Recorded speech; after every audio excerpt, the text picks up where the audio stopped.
These are the Freewell ND filters for the DJI Mavic 4 Pro. These filters allow you to do a number of things that I'll talk about in today's video. You have polarization as well as a different ND level for each of the cameras, which is beneficial because the f-stop on the main camera is different than the f-stop on the bottom cameras, and I'm looking at from this. So the different zoom cameras let different amounts of lights in, so it doesn't make sense that you put a single ND level over all the cameras because it has different amounts of light that it would ultimately let in. Especially if you had a bright day, you end up switching your filters back and forth just to take different pictures from different cameras. So there have been some leaks that DJI is working on an electronic ND filter. That is a filter that can be electronically controlled from the drone without having to fly up and fly back down. From the pictures that I can tell online, it does not look like that has polarization, and also someone apparently has one online.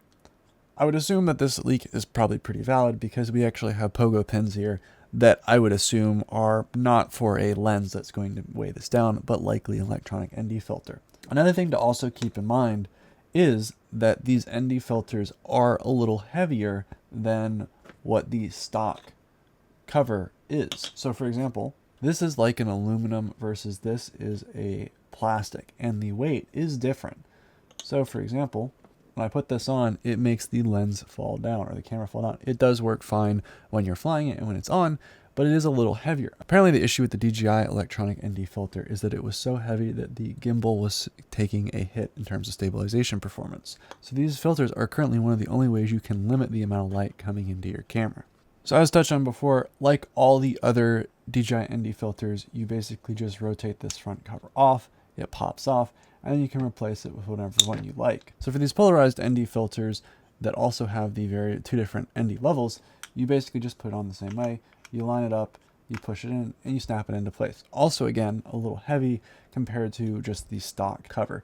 Also, then you can rotate the polarization with this outer ring here. So a couple of reasons why this would be beneficial is specifically with reflections in a kind of reflective day with a bright day. And as you can see, you get different levels of reflections. So polarization especially can be helpful in that kind of situation. UV filters have some level of effect on kind of preventing some of the washing out in far distances, but they also are just mainly used as a way to kind of protect your lens. Now the DJI Mavic 4 Pro does actually have glass in here. There's some type of actual protective layer between the camera itself and the cameras back here. Compared to like the DJI Mini 4 Pro, which does not have actually any type of glass, it is just a piece of plastic that sits on the front with a hole in it. This actually does have glass here. There is also a mist filter, which kind of puts a haze over the image that you're looking at. I personally don't prefer this as much because if I wanted that effect, I'll add it in post, versus this kind of basically permanently puts it into your image, and I just prefer the post method better. It does not look as good sometimes, but I find that I prefer the flexibility in post rather than just trying to capture everything in camera. So with ND filters, the main reason that you probably want to put these ND filters on here is if you are trying to increase the motion blur. So with motion blur, obviously when you increase the amount of time of each frame, probably max it out. In this case, since I was shooting at 60 FPS, you want 1 out of 60 shutter speed. So that means that the shutter basically is open the entire time, and that results in a blurry effect. It basically blurs it, makes it look a lot smooth and more cinematic. But the negative to that is the individual frames themselves are not crisp at all. And obviously this is not replicable without some type of ND filters, because you cannot, especially in super bright days, you cannot open the shutter all the way without basically washing out your image. Another thing to keep in mind too is that you may want to consider doing ND filters, especially if you're in a super bright area and you want to maintain the aperture of the camera. Now, this is a little bit more applicable to the Air 3S that actually had a really close focus distance where you could actually kind of use it as a camera and it would focus really well in your face. This has some issues in that it has a much longer minimum focus distance, so you cannot, especially if you are trying to capture something really up close, you can do that, but you also have a much larger distance. I'd say it's about double the Air 3S. So if you want to maintain the blurriness and the aperture of the camera, you, especially for taking pictures and even for video, because this is kind of the same process, then you probably also want to consider getting these.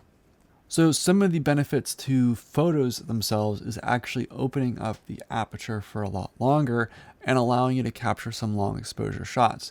Now, there are some pros and cons to this. One, the filters that I have here today, I was not able to do that in daytime. There's supposedly an ND1000 and an ND2000 filter that they did not send me, and you would ideally use that in situations where you're trying to capture really long exposure shots, maybe get a waterfall, etc. Even with the maximum filter and even with tuning down a lot of the settings in the camera, I still was not able to use these filters to get in the daytime, to get a kind of a motion blur, water moving kind of effect on the lake that I was looking at. It just wasn't possible. So, and that was also on a cloudy day. Yes, it was a summer day, but it was a cloudy day. So just keep that in mind, that you probably want to consider getting some higher level ND filters if you're looking at doing daytime long exposure photography. This will not cut it. If you want to use this for capturing motion blur in videos, absolutely. But for the photography, unless you're doing it at nighttime, these filters are not applicable for that. Also, again, as I've touched on, in certain cases, especially with an ND filter and it's super bright out, you can also prevent your images from getting washed out. So right now, at least at the time being, there's not an electronic ND filter from DJI. There is supposedly one coming, however, it has been removed out of some of these packages, and we don't quite know what's going to happen. So for the time being, this is one of the very few options you can get ND filters, and these work as expected. I do think the added convenience of being able to change that on the fly would be great.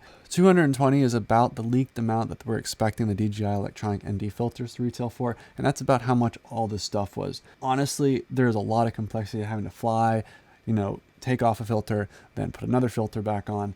And yes, you do lose out potentially on some of the mist and the UV, but at the same time, the convenience I think is going to be beneficial to a lot of people. So thank you very much for watching. Thank you very much for watching, and check out the channel for other cool related drone videos. Goodbye.